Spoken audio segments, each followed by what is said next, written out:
नमस्कार दोस्तों, स्वागत है आप सभी का आज के मुख्य समाचार की इस वीडियो में। जी हां दोस्तों, मोदी सरकार की तरफ से बड़ी और महत्वपूर्ण खबर की अपडेट निकल कर आ रही है, जिसकी सटीक जानकारी हम आपको इस वीडियो में देंगे। बस आप इस वीडियो के साथ अंत तक बने रहें। लेकिन उससे पहले आपसे एक छोटी सी रिक्वेस्ट है कि मुझे इस वीडियो को बनाने में बहुत मेहनत लगती है, तो इस मेहनत के लिए वीडियो पर एक लाइक जरूर कीजिएगा। साथ ही वीडियो के नीचे दिए गए इस लाल बटन को दबाकर चैनल को सब्सक्राइब कीजिए और इस घंटी को भी दबाइए ताकि आपको दिन भर की बड़ी खबरों की जानकारी लगातार मिलती रहे। तो चलिए दोस्तों, एक एक करके सभी बड़ी खबरों के बारे में जान लेते हैं। तो दोस्तों, आज की पहली बड़ी खबर की अपडेट की बात करें तो पोस्ट ऑफिस सेविंग अकाउंट से आज से लागू हो गए नए नियम। मिनिमम बैलेंस न होने पर रोजाना कटेंगे 100 रुपए। जी हाँ, अगर आपका भी सेविंग अकाउंट पोस्ट ऑफिस में है तो खबर आपके लिए बेहतर जरूरी है। आज से पोस्ट ऑफिस सेविंग अकाउंट में मिनिमम बैलेंस बनाए रखने से जुड़ा नियम बदल गया है। अब ग्राहकों को सेविंग अकाउंट में मिनिमम बैलेंस 500 रुपए रखना होगा अनिवार्य। अगर आप ऐसा नहीं करते हैं तो 100 रुपए रोजाना शुल्क काटा जाएगा और शेष राशि 0 हो जाएगी, जिससे आपका खाता भी बंद हो सकता है। इंडिया पोस्ट ने अपने आधिकारिक ट्विटर हैंडल से ट्वीट कर इस बात की जानकारी दी है। ट्वीट में कहा गया है कि नए नियम के तहत ग्राहकों को पोस्ट ऑफिस सेविंग अकाउंट में आज से 500 रुपए का मिनिमम बैलेंस रखना जरूरी होगा। अगर ग्राहकों को खाते में मिनिमम बैलेंस नहीं होगा तो मेंटेनेंस चार्ज के तौर पर रोजाना 100 रुपए देने होंगे। और अगली बड़ी खबर की बात करें तो 50,000 जवानों को कोरोना। सीआरपीएफ में तेजी से फैल रहा है संक्रमण, हुई इतनी मौतें। जी हाँ, देश में कोरोना महामारी के खिलाफ जंग में फ्रंट लाइन पर काम कर रहे अर्धसैनिक बलों में भी संक्रमण तेजी से बढ़ रहा है। जानकारी के मुताबिक अब तक 50,000 से ज्यादा सीआरपीएफ के जवान कोरोना संक्रमित हो चुके हैं। वहीं आधिकारिक आंकड़ों की माने तो अब तक सीआरपीएफ और सीआईएसएफ के जवानों समेत अन्य केंद्रीय फोर्सेस के 50,000 से अधिक जवान इस महामारी की चपेट में आ चुके हैं। सिर्फ यही नहीं, कोरोना संक्रमण से जान गंवाने वाले सैनिकों की बात करें तो इस महामारी की चपेट में आने में अब तक 185 सैनिकों की जान जा चुकी है। आधिकारिक आंकड़ों पर नजर डालें तो अब तक सबसे ज्यादा सीआरपीएफ के जवान इस संक्रमण की चपेट में आए हैं। आंकड़ों के मुताबिक सीआरपीएफ के 14,461 जवान संक्रमण की चपेट में आ चुके हैं। वहीं 75 जवानों ने इस संक्रमण के कारण जान गंवाई है। वहीं बीएसएफ संक्रमण के मामले में दूसरे नंबर पर है। बीएसएफ के 14,101 जवान संक्रमित हुए हैं और 44 की मौत हुई है।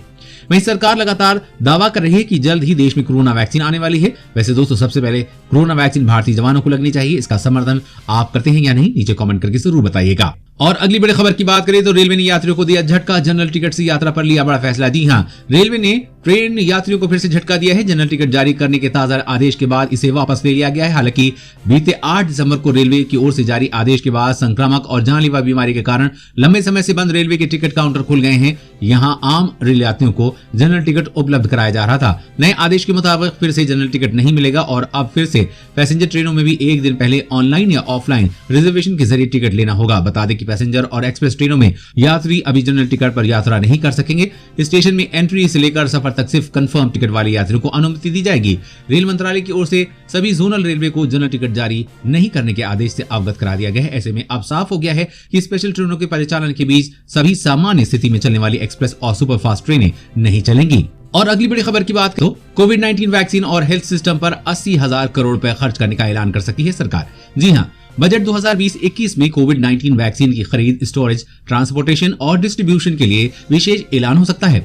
साथ ही देश के पब्लिक हेल्थ सिस्टम के लिए भी विशेष बजट का प्रावधान हो सकता है। एक एक्सक्लूसिव रिपोर्ट में सरकारी सूत्रों के हवाले से इस बारे में जानकारी दी गई है। सूत्रों का कहना है कि ये रकम करीब 80,000 करोड़ रुपए तक की हो सकती है। ये बजट केंद्र सरकार द्वारा खर्च किया जाएगा। इसके अलावा राज्य और प्राइवेट सेक्टर भी अपने स्तर पर खर्च करेंगे। भारत में प्रत्येक व्यक्ति को वैक्सीन उपलब्ध कराना दुनिया के सबसे बड़े वैक्सीन प्रोग्राम में से एक होने वाला है। वित्त मंत्री निर्मला सीतारमण ने 1 फरवरी 2021 को अगला बजट पेश करेंगी। इस रिपोर्ट में कहा गया है कि मोदी सरकार हेल्थ सेक्टर में सुधार के लिए 15वें वित्त आयोग की सिफारिश को भी मान चुकी है। बजट के साथ इन सिफारिशों के बारे में भी जानकारी दी गई है। कहा जा रहा है कि हेल्थ सेक्टर पर होने वाला ये खर्च देश की जीडीपी के आधार पर पहले से तय हिस्सेदारी के मुकाबले में 2 गुना होगा।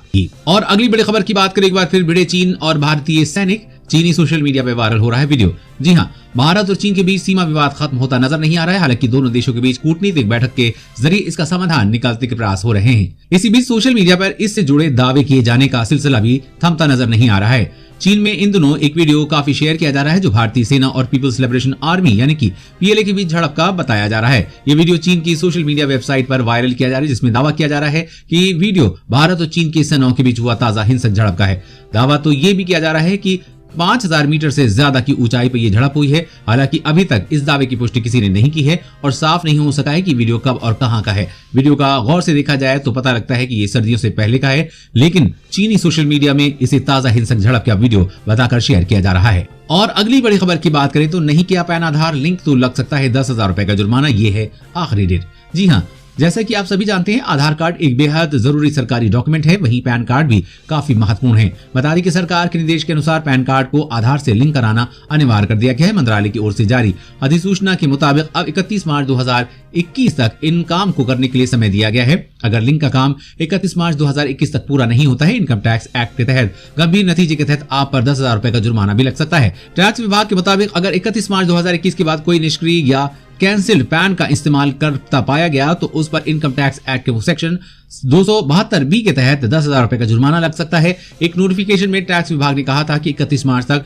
टैक्स पेयर अगर पैन और आधार कार्ड को लिंक नहीं करवाते हैं तो पैन कार्ड निष्क्रिय हो जाएगा। और अगली बड़ी खबर की बात करें तो चीन दुनिया के लिए सबसे बड़ा खतरा, रिपोर्ट में हुआ खुलासा। जी हां, आज के वर्तमान समय में चीन पूरी दुनिया को अपनी दादागिरी दिखा रहा है तथा दुनिया में लोकतंत्र के लिए सबसे बड़ा खतरा बनता जा रहा है। आने वाले समय में चीन धीरे धीरे अपनी विस्तारवादी सोच को और भी ज्यादा बढ़ा सकता है। अमेरिकी खुफिया एजेंसी की एक ताजा रिपोर्ट के मुताबिक द्वितीय विश्व युद्ध के बाद चीन लोकतंत्र और स्वतंत्रता के लिए सबसे बड़ा खतरा बनता जा रहा है। आने वाले समय में चीन आर्थिक, सैन्य और तकनीकी रूप में दुनिया पे हावी हो सकता है। खबर के मुताबिक चीन अपनी आर्थिक और सैन्य ताकत को अमेरिका के बराबर करना चाहता है। समाचार पत्र वॉल स्ट्रीट जर्नल में प्रकाशित एक लेख के मुताबिक चीन अमेरिकी रहस्यों को चोरी कर अपनी शक्ति बढ़ा रहा है, जो दुनिया के लिए बड़ी समस्या उत्पन्न कर सकता है। अमेरिकी खुफिया अधिकारी के इस खुलासे से दुनिया में हड़कंप मच गया है। इस खुलासे में कहा गया है कि चीन दुनिया पर आर्थिक, सैन्य और तकनीकी रूप से हावी होने का इरादा रखता है और वो इस योजना को लेकर लगातार आगे बढ़ रहा है। वैसे दोस्तों, दुनिया के सभी देशों को एक साथ मिलकर चीन के साथ क्या करना चाहिए, नीचे कमेंट करके जरूर बताइएगा। और अगली बड़ी खबर की बात करें तो इन राज्यों में होगी भारी बारिश और बर्फबारी, पड़ेगी हांड कपाने वाली ठंड। जी हां, पहाड़ी इलाकों में बर्फबारी और बारिश के कारण ठंड बढ़ गई है। आने वाले दिनों में भीषण ठंड पड़ने की संभावना है। विशेषज्ञों के मुताबिक इस बार कड़कड़ाती ठंड पड़ेगी। बीते साल भी हांड कपाने वाली ठंड पड़ी थी। दिल्ली मौसम विभाग के वैज्ञानिकों ने बताया है कि इस साल बीते साल से भी अधिक ठंड पड़ने की आशंका है। इसका कारण ये है कि इस बार बर्फबारी सामान्य से बहुत अधिक है। इस बर्फबारी का असर अब पड़ने वाली सर्दी पर दिखेगा। मौसम विभाग के मुताबिक इस साल अन्य वर्षों की अपेक्षा 1 से 2 डिग्री तक तापमान कम रहने की संभावना है। गौरतलब है कि जम्मू, हिमाचल प्रदेश और पंजाब के कुछ इलाकों में बारिश हो रही है। इसके साथ ही ओले पड़ने और बिजली कड़कने की संभावना है। साथ ही उत्तराखंड, हरियाणा, चंडीगढ़ और दिल्ली में भी अगले 48 घंटों में भारी बारिश की हो सकती है। इसके अलावा बिजली कड़कने और ओले पड़ने की भी संभावना है। इन राज्यों में घना कोहरा पड़ने का अनुमान जताया जाता है, जिससे पूरे उत्तर भारत में हांड कपाने वाली ठंड पड़ेगी। दोस्तों, आज की खबरों में बस इतना ही। इसी तरह हर रोज काम की खबरें जानने के लिए आप हमेशा हमारे साथ जुड़े रहें। हमारे साथ जुड़ने के लिए वीडियो के नीचे दिए गए इस लाल बटन को दबाइए और साथ ही इस घंटी को भी दबाइए ताकि आपको हर खबर की सटीक जानकारी मिल सके। जय हिंद।